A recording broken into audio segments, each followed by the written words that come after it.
Hello बच्चों, so let's read this question. Question कह रहा है how many moles of KMnO4 are needed to oxidise a mixture of 1 mole of each FeSO4 and FeC2O4 in acidic medium. यानी question हमसे पूछ रहा है कितने मोल्स KMnO4 की ज़रूरत होगी 1 मोल FeSO4 और 1 मोल FeC2O4 के मिक्सचर को ऑक्सीडाइज करने की इन एसिडिक मीडियम। यानी अगर हम देखें इस क्वेश्चन में जो की कंसेप्ट लग रहा है वो है law of equivalence. Law of equivalence के बारे में हमें पता होना चाहिए इस क्वेश्चन को सॉल्व करने के लिए। तो अगर हम देखें what is law of equivalence, तो वो कहता है कि the number of gram equivalence the number of gram equivalents of each reactant and product in a reaction are equal। यानी एक रिएक्शन में ग्राम इक्विवेलेंट्स ऑफ रिएक्टेंट्स जो हैं वो प्रोडक्ट के इक्वल होते हैं, ऐसा बोलता है ये लॉ। फॉर एग्जाम्पल एक रिएक्शन है A+B गिविंग अस C, तो क्या होगा कि ग्राम इक्विवेलेंट्स को EQ से डिनोट कर रहे हैं अभी हम, तो ग्राम इक्विवेलेंट्स ऑफ A जो है इक्वल होंगे ग्राम इक्विवेलेंट्स ऑफ B के, ये इक्वल होगा ग्राम इक्विवेलेंट्स ऑफ C के। ऐसा बोलता है लॉ ऑफ इक्विवेलेंस। अब ग्राम इक्विवेलेंट एक टर्म इंट्रोड्यूस तो हुई है, लेकिन इसे निकाला कैसे जाए। So number of gram equivalents जो हैं it is equals to normality into volume. ये पहला तरीका है ग्राम इक्विवेलेंस निकालने का। अब अगर हम देखें व्हाट इज़ नॉर्मेलिटी होती है molarity into n factor into volume.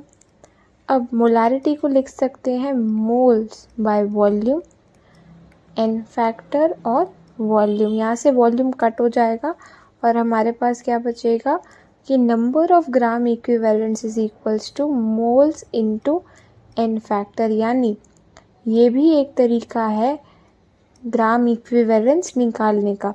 अब यहाँ n फैक्टर एक टर्म आ गई है। अब n फैक्टर क्या होता है और इसे कैसे निकाला जाता है ये देखते हैं। अगर हम देखें n फैक्टर को बोला जाता है वैलेंसी फैक्टर भी।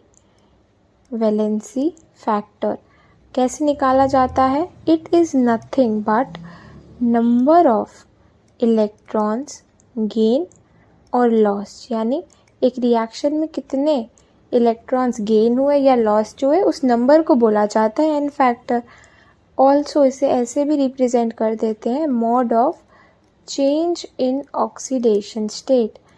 मॉड इसलिए लगाया है क्योंकि n फैक्टर एक पॉजिटिव क्वांटिटी है, क्योंकि क्या है it's simply number of electrons, तो वो नेगेटिव तो नहीं हो सकते, लेकिन जो चेंज है ऑक्सीडेशन स्टेट का वो नेगेटिव भी आ सकता है, इसलिए एक मॉड लगा दिया जाता है। तो यहाँ हमने देखा कि n फैक्टर क्या होता है। अब एक क्वेश्चन अराइज होता है कि क्यों ज़रूरत पड़ी इक्विवेलेंस की, हम मोल्स से क्यों नहीं रिएक्शन को डिफाइन कर रहे हैं। तो हम देखते हैं कि फॉर एग्जांपल एक इक्वेशन है N2 + H2 giving us NH3। तो इस रिएक्शन में को डिफाइन करने के लिए मोल्स से हमें क्या करना होगा, सबसे पहले इसको बैलेंस करना पड़ेगा। बैलेंस करने के बाद ही हम क्या कह सकते हैं कि 1 मोल N2 जो है 3 मोल H2 के साथ रिएक्ट करके 2 मोल अमोनिया बनाती है। बिना बैलेंसिंग के ये चीज़ पॉसिबल नहीं है। अब प्रैक्टिकली स्पीकिंग तो हर एक रिएक्शन को लिखना, उसे बैलेंस करना और फिर उसके मोल्स चेक करना ये फिजिबल नहीं है। तो अपनी कैलकुलेशंस इजी करने के लिए हम क्या करते हैं, इक्विवेलेंस का यूज़ करते हैं। और हम इस रिएक्शन में कह सकते हैं कि equivalence of N2 equals to equivalence of H2 equals to equivalence of NH3। यानी अगर एक इक्विवेलेंट N2 यूज़ करते हैं तो एक ही इक्विवेलेंट H2 की ज़रूरत है एक इक्विवेलेंट NH3 बनाने के लिए। ये है इसका सिंपल मीनिंग। अब अगर हम अपने क्वेश्चन पे चलें तो क्वेश्चन कह रहा है कि कितने मोल्स KMnO4 की ज़रूरत होगी to oxidise 1 mole of FeSO4 and FeC2O4। तो हम देखते हैं। सबसे पहले हम देखेंगे KMnO4 की रिएक्शन। KMnO4 जो है एक ऑक्सीडाइजिंग एजेंट है, यानी खुद वो रिड्यूस होता है और दूसरे को ऑक्सीडाइज करता है। अब एसिडिक मीडियम हमें गिवन है, तो इन एसिडिक मीडियम क्या होता है, एन एसिडिक मीडियम जो MnO4 नेगेटिव है वो कन्वर्ट होता है Mn+2 में। अब इस इक्वेशन को अगर पूरा करें तो LHS में 4 ऑक्सीजन है यहाँ पे, इसलिए 4 वाटर ऐड करेंगे।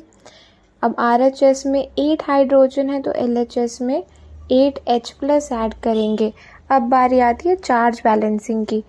LHS में जो चार्ज है वो है 8-1 यानी 7 का, और RHS में चार्ज है 2 का, यानी LHS में -5 करना पड़ेगा। तो हम यहाँ पे 5 इलेक्ट्रॉन्स जो है ऐड कर देते हैं। अब जो है चार्ज और सब कुछ बैलेंस हो चुका है।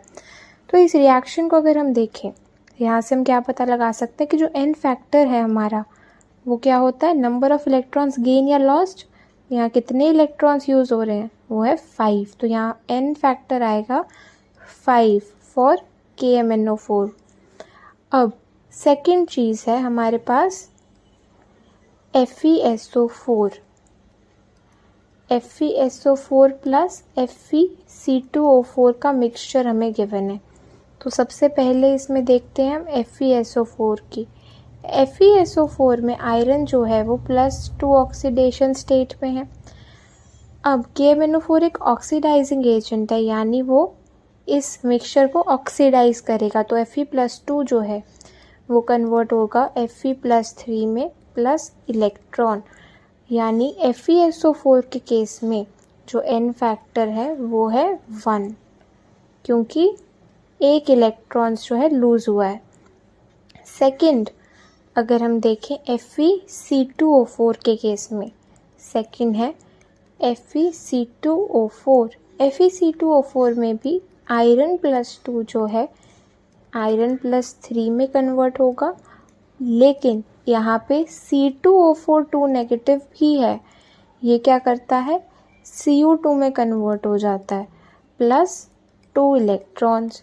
यानी अगर कंबाइंड FeC2O4 को का हम N फैक्टर निकालना चाहें तो हम बोलेंगे कि यहाँ 3 इलेक्ट्रॉन्स लूज हुए हैं, तो FeC2O4 के लिए जो N फैक्टर है वो है 3। तो हमने तीनों ही स्पीशीज़ के N फैक्टर्स निकाल लिए हैं। अब अगर हम देखें लॉ ऑफ इक्विवेलेंस अप्लाई करते हैं। लॉ ऑफ इक्विवेलेंस कहता है कि सबके ग्राम इक्विवेलेंस जो है वो सेम आएंगे, यानी according to law of equivalence, equivalence gram equivalence of KMnO4 should be equals to gram equivalence of mixture, right. तो ग्राम इक्विवेलेंस को किस तरीके से लिख सकते हैं, मोल्स इंटू N फैक्टर, यहाँ पे भी moles into N factor of mixture. अब KMnO4 के मोल्स हमें निकालने हैं, N फैक्टर हमने निकाला 5। अब यहाँ बात है मिक्सचर की। मिक्सचर में क्या है FeSO4, तो लिखेंगे moles into N factor of FeSO4 plus moles into N factor of FeC2O4। ये आएगी हमारी एक इक्वेशन। अब KMnO4 के moles into 5 equals to FeSO4 के मोल है 1 और FeSO4 का N फैक्टर हमने निकाला था 1 प्लस FeC2O4 के भी 1 मोल्स है और FeC2O4 का N फैक्टर हमने निकाला था 3। यहाँ से moles into 5 is equals to 1 + 3 यानी 4। तो जो मोल्स आएंगे KMnO4 के, मोल्स ऑफ KMnO4 इज 4/5, यानी the correct answer of this question is option 1, 4/5. I hope सबको ये solution समझ में आया होगा. Thank you very much and all the best.